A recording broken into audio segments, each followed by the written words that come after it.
Ang cravings niyo ba ay sariwang hangin? Aesthetic na pasyalan? At freshly caught na pagkain?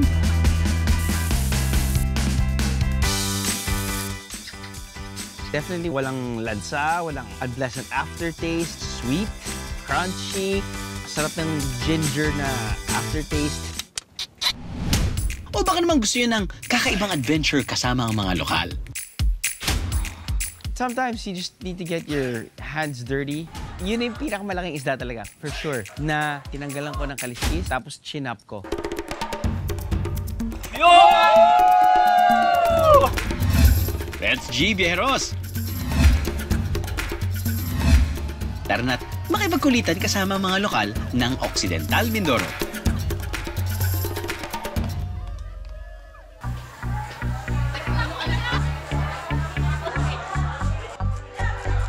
Isdang aabot sa 8 kilo ang bigat. Sa Occidental Mindoro makikita.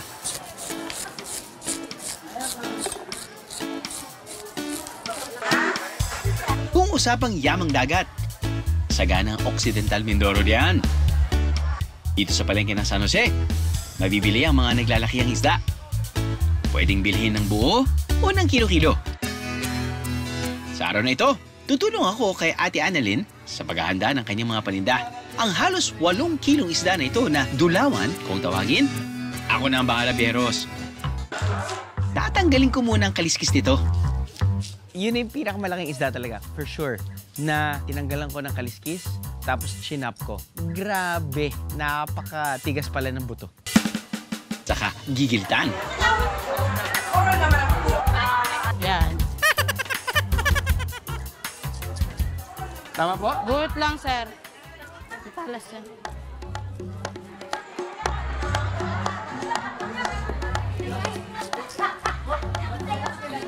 Para mahiwa, kailangan ng pamukpok, Viejeros.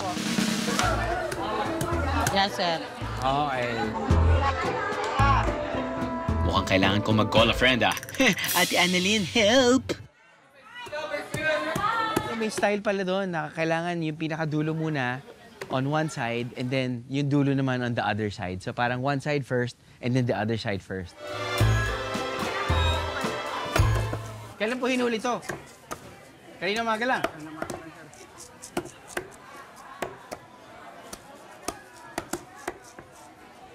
Hanggang dito po, te. Yes, sir. Isa pa, sir. Isa pa. Yan po. Patapos ang mahigit 10 minuto na may kasamang gigil. Natapos na rin namin hiwain ang dulawan.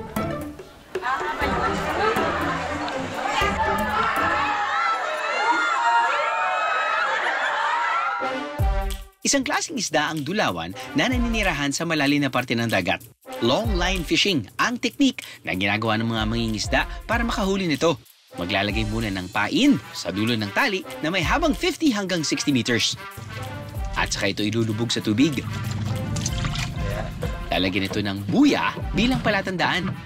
At mag-aantay ng hanggang 2 oras bago hilain ulit ang mga pain.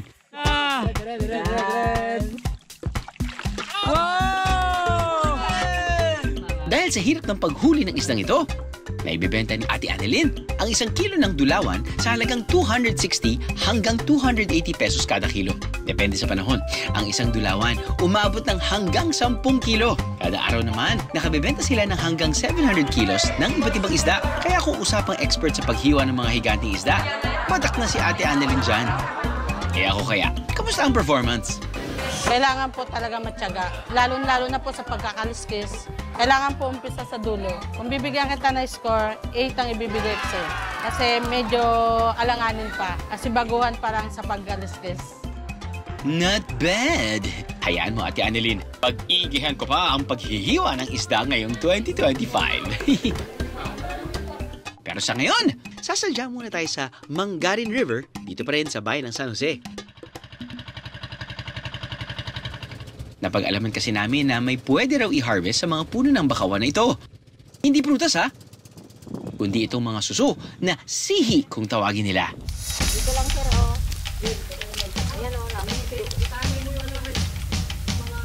Ayan, Diyan po sila sa mga ilalim. Oh. Nay, ano po hinahanap natin? Asan po yung mga sihi? Ayan po sa ilalim ng sihi, sa ilalim ng kahoy po. Pag malalim ang tubig, umaangat po sila sa puno. Meron naman silang, ayan o. Umaangat ho sila sa puno. Ito, bakit sila dyan? Kapag mataas po yung tubig. Tapos nun kayo po'y nanguhuli sa umaga na, madaling araw. Hindi po, sa araw po. Sa araw. Oo, hindi po pwedeng madilim ang kuha. Kasi anuhin nyo po, marami hong may mga sakasakap. Kailangan magdahan-dahan sa pag-iikot sa mga bakawan dahil nakalubog ito sa putikan. Namimili rin ang punong titirhan ng mga sihi. Madalas daw silang nakatira sa mga puno na hindi pa tuyo. Mukhang sa punong ito nila napiling magkumpulan ah. Huli kayo ngayon! Kumakapit siya, no? Oo. Lumulubog din siya sa lupa pagka kating-kating na eh. Hindi mo mapansin. Ito pa yung parang alternatibo pag hindi nakahuli ng isda. O Oo. Kapag- Yun nga yung paikot-ikot na pag anak buhay. buhay. Bukod po sa sihi, ano pa po yung mga nakukuha nyo dito sa tabi-tabi? Kalaba. Alimango? Alimango. Ipon Ipon. din. Kinakapa lang. Kadalasan nakikita ang mga sihi sa coastal areas o mga lugar na malapit sa dagat. Dito sa Occidental Mindoro, sagana ang sihi, kaya isa ito sa mga itinuturing na authentic na pagkain ng Mindoro. Nakahuli na tayo ng ilan. Ito yung nahuli nila ate kanina pa. At bukod sa sihi, marami din kasing mga pwedeng huliin nila dito sa bakawan. Kaya nga, ang galing nga ng bakawan sa totoo lang, di ba? Parang natural protection from the sea kapag malakas ang alon, but at the same time, it's still a great area to actually get, resources or food. Isda, itong mga alimango, mga shells, snails, katulad nito. Paborito raw iluto ng mga lokal ang sihi sa luya.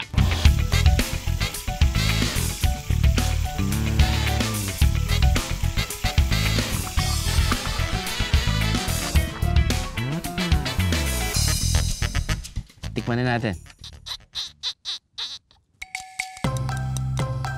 Hello?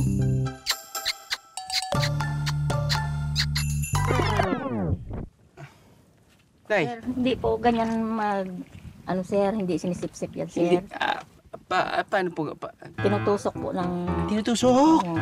karayo. Sus! Talaga namang hard to get ang laman ng sihi. Kaya ang estilo ng mga lokal, gamitan ito ng karayom o perdible.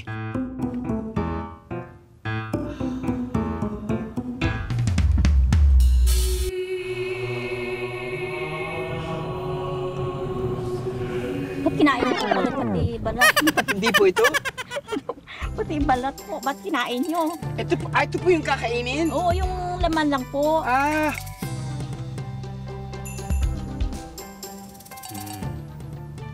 Sarap po. Matamis. Crunchy. Salamat, Nay. Salamat. Definitely walang lansa, walang unpleasant aftertaste. Sweet, crunchy, sarap ng ginger na aftertaste.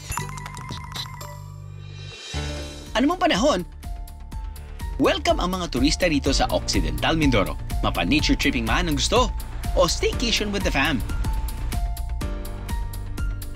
Kahit na may airport na rito, pinakamurang paraan pa rin para makapunta sa Occidental Mindoro ang pagsakay sa Roro. Mula sa Calatagan Port sa Batangas, nasa 2 oras ang biyahe ng Roro papunta sa Calapan Port sa Oriental Mindoro. Habang nasa Roro, pwedeng mag-sightseeing, food trip, o bumawi ng tulog. Mula naman Oriental Mindoro, 4 hanggang 5 oras na land travel ang aabutin papuntang Occidental Mindoro. Bukod sa adventure with the locals na ginawa natin kanina, Yun, Nanay, parang wala. may mga aesthetic pasyalan din dito sa Occidental Mindoro, Bieros.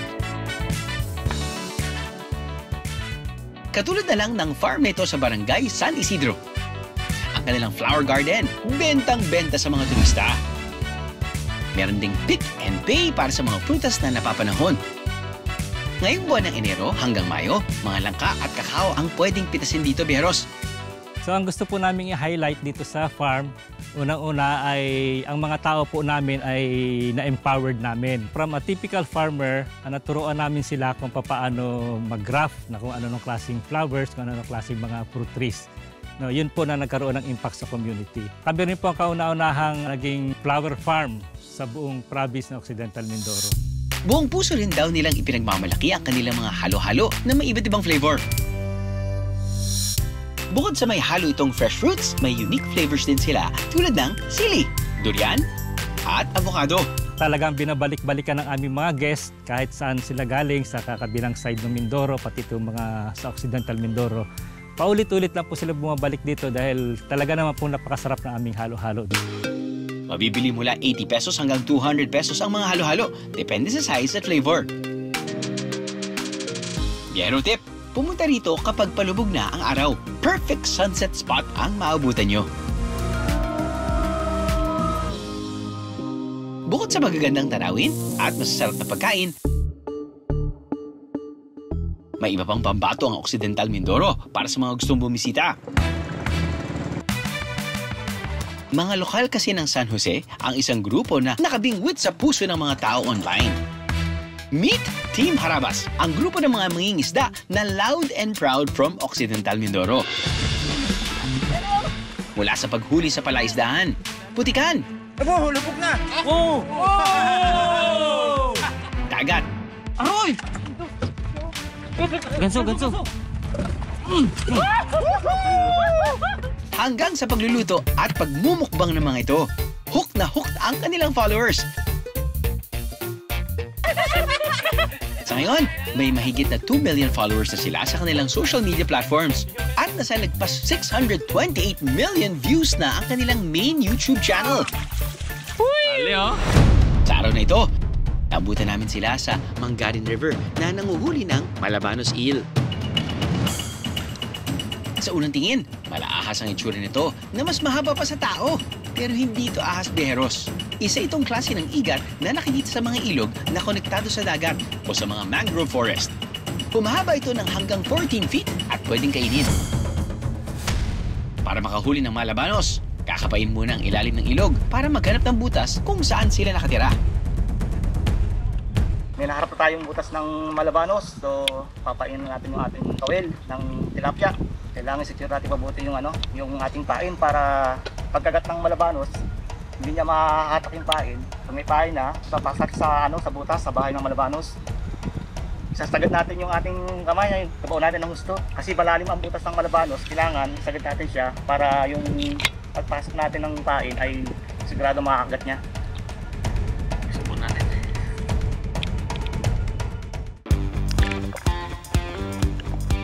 Pagkatapos sumisid at ilagay ang pain sa butas, kukuha sila ng kahoy at ilalagay malapit sa butas ng Malabanos.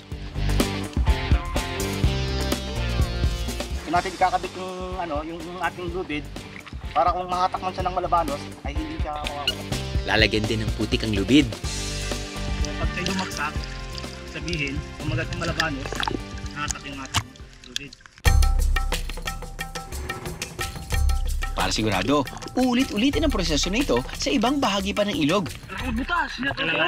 Nasa pangalawang butas pa lang ang Team Harabas ng biglang.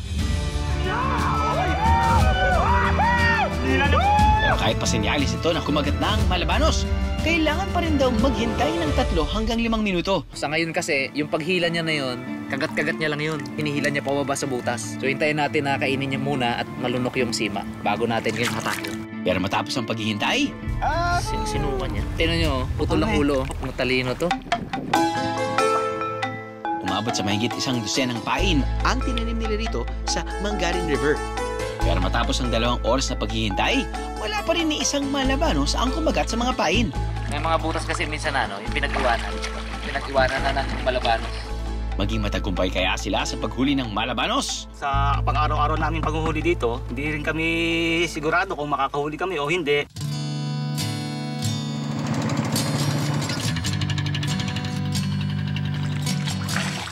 Para sulit ang pagpapalaot dito, nagsimula na rin silang kumuha ng mga talaba at iba pang isda na pwedeng makain.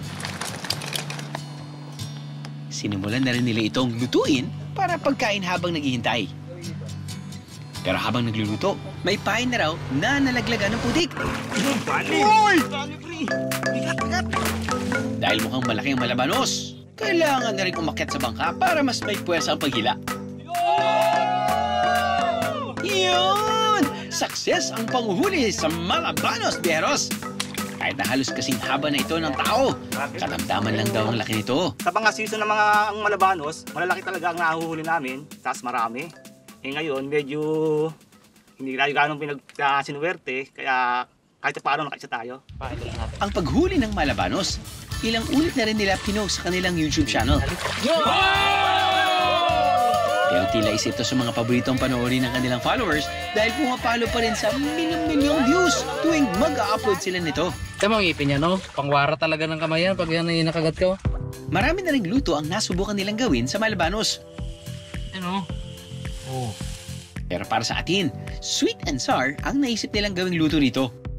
Gagawin mo ng fillet ang laman ng malabanos, isasawsaw sa itlog, lalagyan ng breadings, at saka ipiprito. Sa isang kalan, igigisa ang luya, bawang, at sibuyas. Isusunod ang bell pepper, carrots, at sweet and sour sauce. Lalagyan din ito ng oyster sauce. At isusunod na ang mga prinitong malabanos fillet. Konting toss lang sa sauce at lalagyan ito ng sili at garnish. Ang sweet and sour malabanos isasama sa boodle fight na pagsasaluhan namin. Meron ding alimango, sugpo, at tosino pa. Yummy! Dahil sa aking biyahe dito sa Occidental Mindoro, may meet and greet pass ako sa Team Harabas.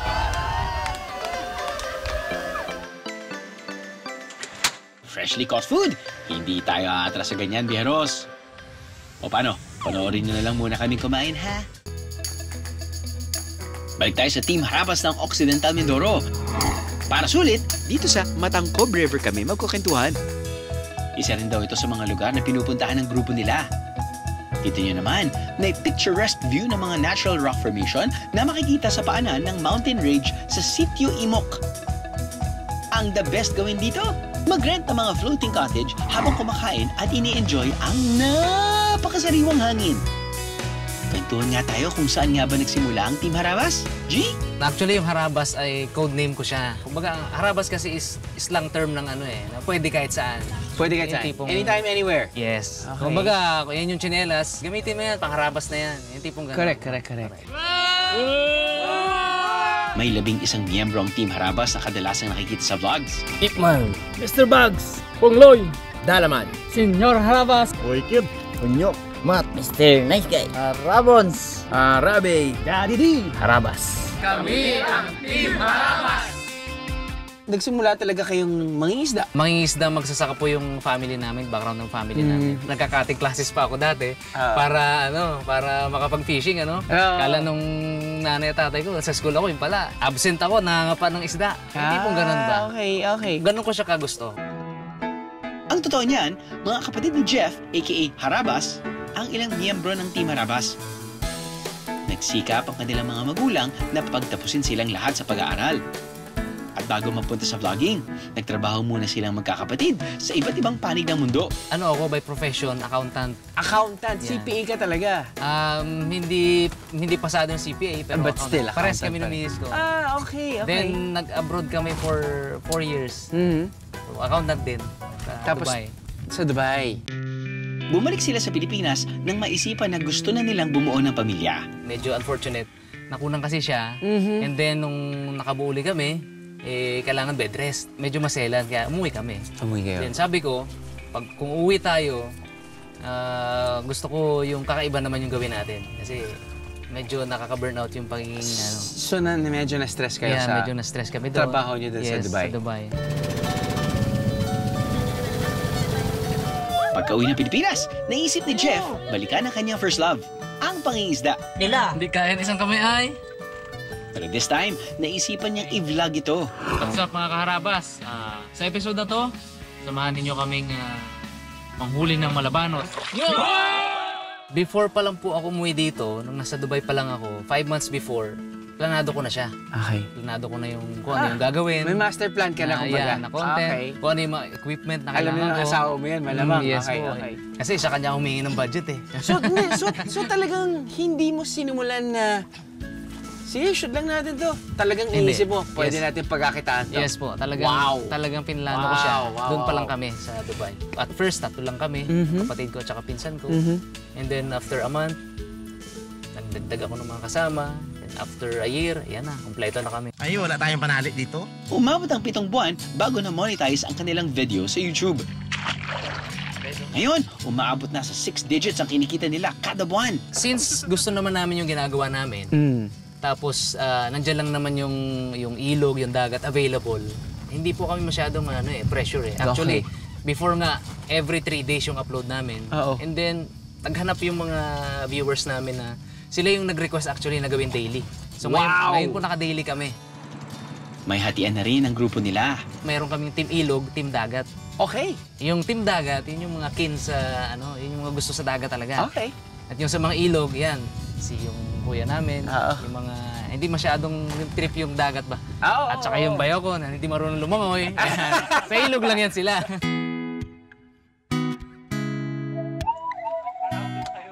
Ano na yung naging pagbabago sa buhay, sa outlook, overall? Financially, kahit papano, nakakapag-provide tayo. Yep. Bawat isa sa family. Yes. Then, pero yung pinaka-significant na pagbabago sa amin, lalo na sa aming magkakapatid, yung bang hindi na namin kailangang hiwa-hiwalay kami. Kasi dati po magkakahiwalay kami. Sila, nasa Marikina sila. Si Harabe, si Manche, nasa barko siya.